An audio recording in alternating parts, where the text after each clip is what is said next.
बंगाल चुनाव कवरेज करने नेशनल दस्तक से शंभू सिंह जी भी आ गए हैं कोलकाता। आज ही पहुँचे हैं। 2 दिन हो गए। 2 दिन हो गए। 2 दिन में क्या क्या पता चला आपको? क्या कुछ हो सकता है? बीजेपी, टीएमसी, मोर्चा। बहुत मुश्किल है, लेकिन देखिए वोट के लिहाज से बात करें तो बीजेपी कहीं है नहीं, लेकिन अगर मैनेजमेंट के हिसाब से बात करें तो बीजेपी कुछ भी कर सकती है। किस तरह का मैनेजमेंट के लिए टीएमसी के यहाँ कोई प्रशांत किशोर है? मुझे लगता है प्रशांत किशोर, मुझे लगता है इस देश में बीजेपी के हिडन एजेंडा चलाते हैं। उन्होंने पूरे देश में ना चुनाव को हिंदू वर्सेस मुस्लिम बना रखा है। प्रशांत किशोर, ये प्रशांत किशोर से होता है। प्रशांत हमेशा जिन नेताओं के साथ रहते हैं बीजेपी के अलावा, उनको सबको ये कहते हैं कि आपको हिंदुत्व को लेकर सॉफ्ट कॉर्नर रहना है, आपको ही मंदिर जाना है। और बीजेपी यहाँ जीत।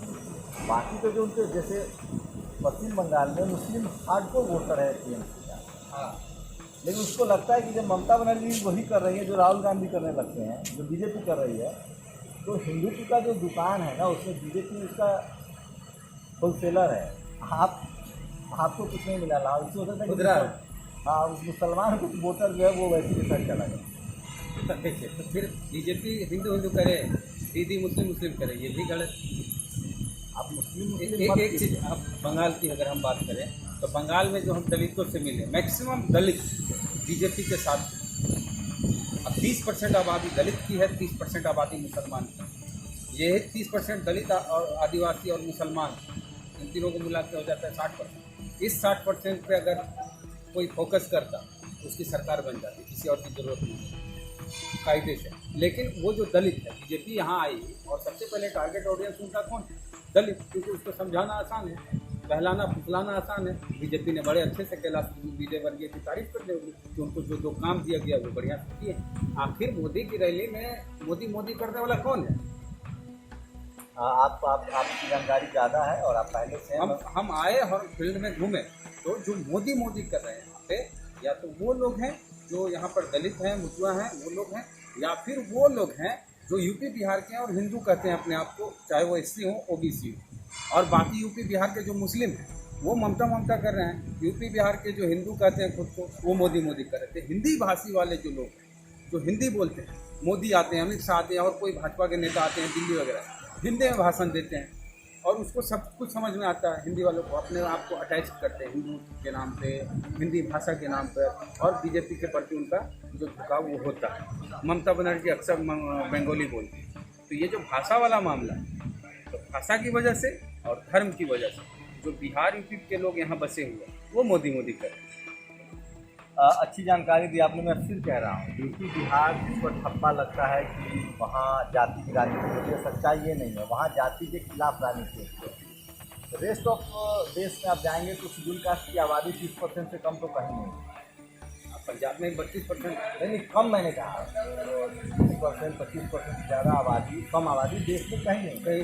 मुसलमानों की गुजरात जैसे राज्य छोड़ के उत्तराखंड, तो वहाँ मिलती आबादी ऑल ओवर देश में ठीक ठाक रहे। गुजरात में दलित की भी कम हुआ। तो सवाल ये है कि जो कास्ट रिफॉर्म की बात है, जो SC ST OBC माइनॉरिटी की बात है, जो खुले पेरियार अम्बेडकर के आंदोलन की बात है, वो ममता नहीं जानती। प्रशांत किशोर ये सिखा दी। प्रशांत किशोर ये सिखा दी। प्रशांत किशोर यहाँ फेलियर क्यों? हाँ नहीं, अपनी बात रखिए। तो प्रशांत किशोर, इसके लिए तो वेद को अपना एडवाइजर बनाना पड़ेगा, क्योंकि वेद को जो कास्ट, भारत में जाति कभी जाति नहीं है, जाति बड़ा इश्यू है। तो इसके लिए प्रशांत किशोर जनरल कैटेगरी से आते हैं, उनको जाति की एक पैसे की समझ नहीं। देश में जो लेफ्टिस्ट है, जो बंगाल में जहाँ हम लोग खड़े हैं, यहाँ 30-35 साल तक लेफ्टिस्ट रहे, लेकिन वो कभी जाति के नाम पर डिस्कोर्स नहीं करते थे। तो जाति की समझ यहाँ बढ़ी नहीं है। बगल में असम में चुनाव ऐसे नहीं करते थे। 2 मुख्यमंत्री हुए 34 साल में, दोनों अगड़ी जाति के। 34 साल में 2 मुख्यमंत्री, दोनों अगड़ी जाति के। अब सुनिए मेरी, नहीं तो वो जाति नहीं था। कास्ट रिफॉर्म पे काम, रिफॉर्म पे नहीं, वो अपने रिफॉर्म पे जैसे असम में शेड्यूल कास्ट और ओबीसी, यहाँ तो ओबीसी की भी समझ बिल्कुल नहीं है।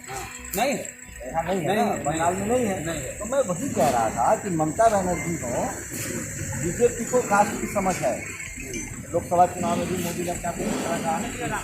पश्चिम बंगाल में मैंने जो कई भाषण सुने हैं, वो आरक्षण की बात करते हैं। आरक्षण ममता जिस कम्युनिटी से आती है वो आरक्षण मैं आपकी बात से सहमत हूँ कि देश में जाति और धर्म की राजनीति जितना बेहतर तरीके से बीजेपी कर सकते हैं उतना कोई नहीं कर सकता। जहाँ जाति का राज करना है वहाँ जाति का राज करते हैं।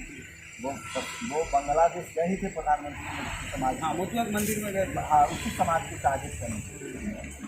तो सवाल ये है कि जो हम लोग आप चला रहे हैं स्टेट, हम चला रहे हैं इसमें मतलब हम चाहते हैं कि इससे माने की भागीदारी डिजिटल भागीदारी।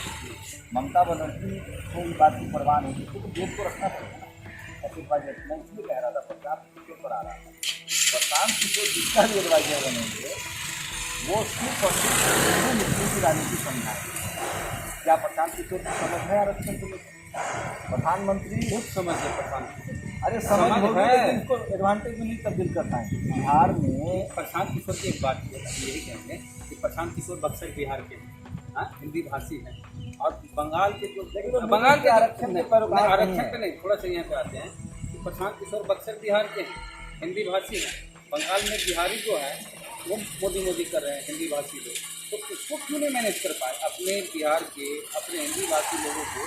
प्रशांत किशोर आप मेरी बात ही नहीं सुना। मैं फिर कि जनरल कैटेगरी के लोग तो मुसलमान के नाम पर वोट करेंगे। मैं क्या कह रहा हूँ बिहार में बीजेपी हिंदू मुस्लिम की राजनीति नहीं कर पाई, बिहार में नहीं कर पाई क्योंकि क्या है जिसको हिंदू मुस्लिम की समझ है वो जाति पर बात करता है।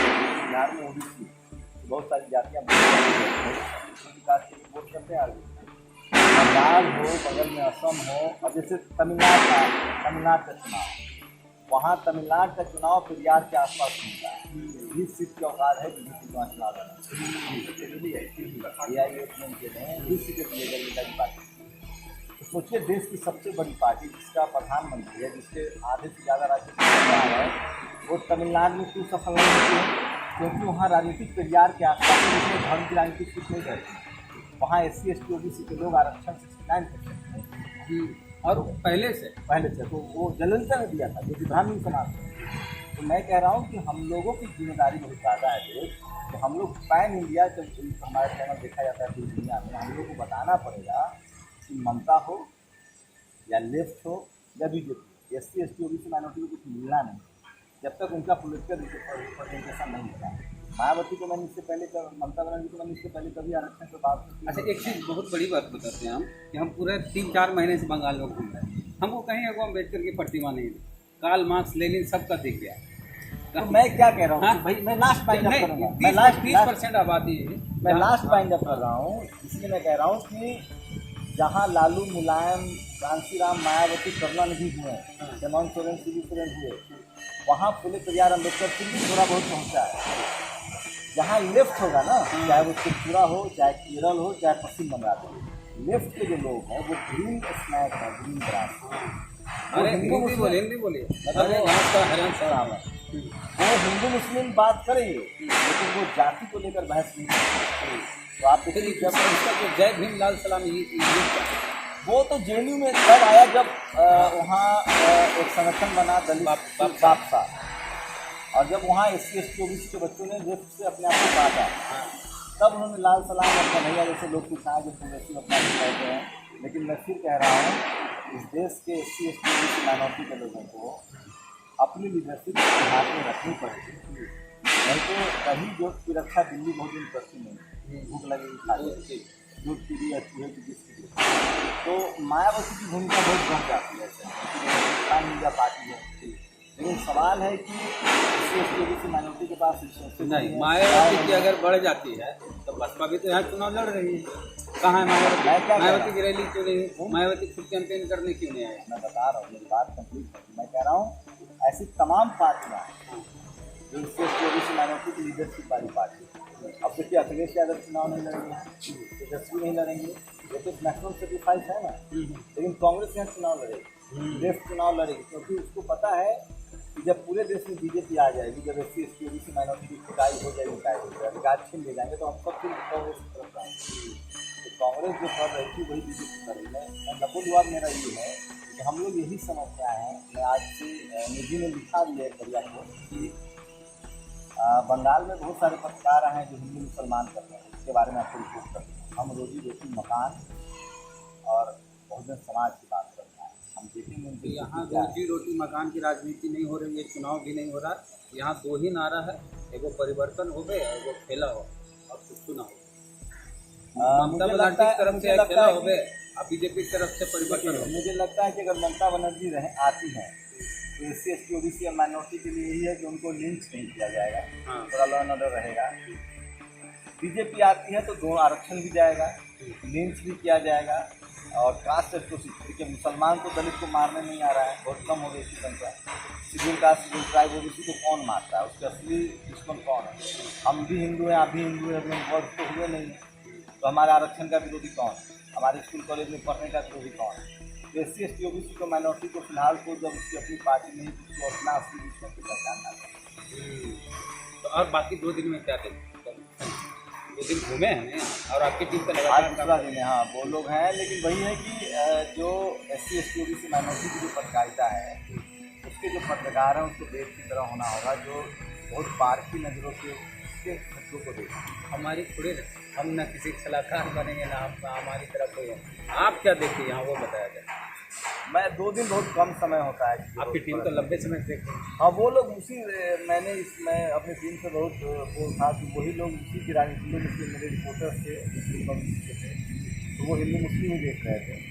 मैं सचमुच देखना चाहता हूँ कि ज्योति बसु ने बंगाल में जब ज्योति बसु ने कहा था कि हम आरक्षण लागू नहीं करेंगे, हाँ यहाँ आरक्षण की जरूरत नहीं है, यहाँ लैंड रिफॉर्म की बात होती थी, देश में बहुत डंका पीटा है। मैं ममता बनर्जी के काम भी देखूँगा, बीजेपी का तो मैं नाम भी नहीं लेना चाहता, उससे मेरा कोई मतलब भी नहीं, क्योंकि मैं RSS की वैचारिक विचारधारा से मैं बात नहीं रखता हूँ। As a Indian citizen, as a constitution का मानने वाले लोग हैं, मैं किसी भी एक धर्म विशेष की राष्ट्र की कल्पना के खिलाफ हूँ, तो मैं तो RSS से मेरा कोई सरोकार ही नहीं है। बाकी मैं देखूँगा कि जो बाकी लोग हैं उन्होंने कैसे हुआ है, यहाँ से विकास की स्थिति बहुत खराब है, मुसलमान की बहुत स्थिति खराब है। स्थिति अम्बेडकर को नहीं जानते, आरक्षण को हम पूछे हुए थे कि आरक्षण पूछते हैं तो बोला रिजर्वेशन समझ में, बोला हाँ तो क्या रीजन, तो ट्रेन में होता वही रीजन हम तो लगाए सब।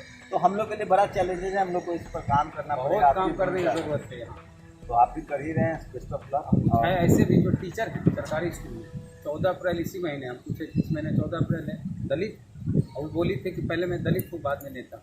हम पूछे कि 14 अप्रैल है इसी महीने में, हाँ क्या है उसमें, तो नहीं यार। मुझे लगता है हमारे देश में हज़ारों के जैसे पत्रकारों की जरूरत है। तो ये स्थिति है, बंगाल 30% आबादी वाले SC ST वाले, तो पूरे तमिलनाडु में भी तमिलनाडु का माफ कीजिएगा, केरल में भी स्थिति, असम में, जहाँ जहाँ कास्ट को अभी सबसे ज़्यादा काम पंजाब में हो रहा है, हरियाणा, तो जहाँ जहाँ धीरे धीरे होगा, रिफॉर्म हो रहा है, कास्ट जहाँ काशीराम नहीं पहुँचे, हाँ, जहाँ पेरियार साहब नहीं पहुँचे, जहाँ बसपा नहीं पहुँची, बामसेफ नहीं पहुँचा है, बामसेफ यहाँ काम कर रहा है। जहाँ आपको बता दें कि बामसेफ यहाँ बहुत अच्छे से काम कर रहा है, जहाँ फुले पेरियार, अम्बेडकर, दो राम, लालू यादव, कांसीराम, मायावती, जहाँ हेमंत सोरेन, शिबू सोरेन, जहाँ बसावा, जहाँ तमाम करुणानिधि, स्टालिन नहीं पहुँचे, नीतीश के वहाँ राजनीति, देखिए सवन लीडरशिप आपका भला नहीं कर सकती है, जिसको लेकर मैं डिटो हूँ। हमें VP सिंह और अर्जुन सिंह इक्का दुक्का मिल जाए, वो भी राजनीतिक दबाव में। बाकी SC ST OBC माइनॉरिटी को हमेशा अपने लीडरशिप की तरफ देखना पड़ेगा, लेकिन गलती नेताओं के लिए हुई है। बीजेपी ने जितना आइडियोलॉजिकल काम किया है पिछले 6 साल में, अगर हमारे नेताओं ने 5% भी आइडियोलॉजिकल, हमारे नेता सड़क बनाते हैं, रोड बनाते हैं, गरीबी दूर करते हैं, स्कूल बनाते हैं, आइडियोलॉजी पर काम नहीं करते हैं। और राजनीति में लंबा टिकना है तो आइडियोलॉजी ही टिकाएगी। करुणानिधि ने पेरियार पर काम किया, पेरियार साहब ने आइडियोलॉजी पर काम किया, तो तमिलनाडु का चुनाव सिर्फ इसलिए नहीं दिखाता है, इसलिए नहीं दिखाता है कि अगर तमिलनाडु का चुनाव दिखाएगा तो धर्म की राजनीति हवा हो जाएगी। हाँ, सोचिए इस देश की सबसे बड़ी पार्टी की औकात नहीं है जिससे लड़ने की तमिलनाडु, क्या तमिलनाडु? अच्छा, अब एक ओवैसी जी आए 7 सीट पर लड़ रहे हैं। ओवैसी को बिल्कुल लड़ना चाहिए, क्योंकि मुस्लिम समाज की भी वही हालत है आज के दिन, जो शेड्यूल कास्ट की। अगर उसकी एक पार्टी हो जाएगी, जैसे शेड्यूल कास्ट ने कांसीराम का समय DSP को अपना एक पार्टी माना, तो उनमें कंपटीशन आया, उनको भागीदारी मिली, तो फिर तो वो बीजेपी का एजेंट कर दिया जाता है। नहीं, बीजेपी के एजेंट तो मीडिया कहेगी ना। और मीडिया, देखिए मीडिया क्या करती है, मीडिया एक तरफ वो गिरिराज सिंह को रखेगी, दूसरी तरफ कन्हैया को रखेगी। देश चुनाव लड़ेंगे बेगूसराय से तो उसकी चर्चा ही नहीं होगी। तो media SC ST OBC minority को पहले इग्नोर करती है, फिर बदनाम करती है, और उसके बाद फिर आपको किल करती है। तो अब मुसलमानों के साथ यही हो रहा है। मुझे लगता है मुसलमानों को अपनी एक पोलिटिकल आइडेंटिटी को क्रिएट करनी पड़ेगी, क्योंकि उनकी भी आबादी 25 करोड़ है। 5% लोग जब एक दर्जन पार्टी चला सकते हैं, ममता बनर्जी भी उसी 5% में उनकी पार्टी है, नवीन पटनायक भी उसी 5% में उनकी पार्टी है, असम गण परिषद भी उसी 5% में उनकी पार्टी है, कांग्रेस भी उनकी है, बीजेपी भी उनकी है, जो सत्ताधारी है। एक भी SC ST OBC माइनॉरिटी का आदमी आज नहीं है जो सत्ता में है। डिसाइड हेमंत सोरेन और नीतीश कुमार, ये भी दोनों कांग्रेस के, जो बीजेपी के साथ है, कांग्रेस के साथ है। तो बहुजन लीडरशिप वाली पार्टी जब तक सत्ता में नहीं आएगी, SC ST OBC माइनॉरिटी का अभी हम लोग बंगाल में इसका दूर तक नहीं दिख रहा है। ये हो सकता है कुछ हो। SC ST OBC माइनॉरिटी के जो लोग हैं अभी वो स्टेडियम में बैठ के मैच नहीं देख रहे हैं, वो सिर्फ बाहर से कुछ टीवी पर देख रहे हैं, कुछ कमेंट्री सुन रहे अब हैं। कोई तो दूसरा घर में बैठ के टीवी पे देख रहा है। हम लोग अभी दूसरा के घर में ही बैठ के देख रहे हैं। तो ठीक है, संपूर्ण जी आए, बंगाल चुनाव कवर करेंगे। आप नेशनल दस्तक देखिएगा और वेद एक्टिविस्ट वेद बोले ना, चैनल का नाम बहुत पहले बिहार चुनाव के समय बदल गया, द एक्टिविस्ट हो गया और लोग देखते हैं। और शुक्रिया वेद, हम लोग बात कर रहे हैं। और फिर मिलेंगे। चुनाव अभी पूरा महीना, अभी तो चुनाव ही है। सोशल मीडिया ही बहुजन मीडिया है और हमारा चैनल 10 लाख सब्सक्राइबर होने वाला है। बधाई। वेद को बहुत बहुत बड़ा। नेशनल दस्तक की आपसे गुजारिश है कि अगर इसको बचाना चाहते हैं तो नेशनल दस्तक को सब्सक्राइब करने के लिए रेड कलर के सब्सक्राइब बटन को दबाएं, फिर बेल आइकन की घंटी दबाएं। नेशनल दस्तक को बचाने के लिए बहुत ज़रूरी है कि हर खबर को शेयर करें, लाइक करें, कमेंट जरूर करें।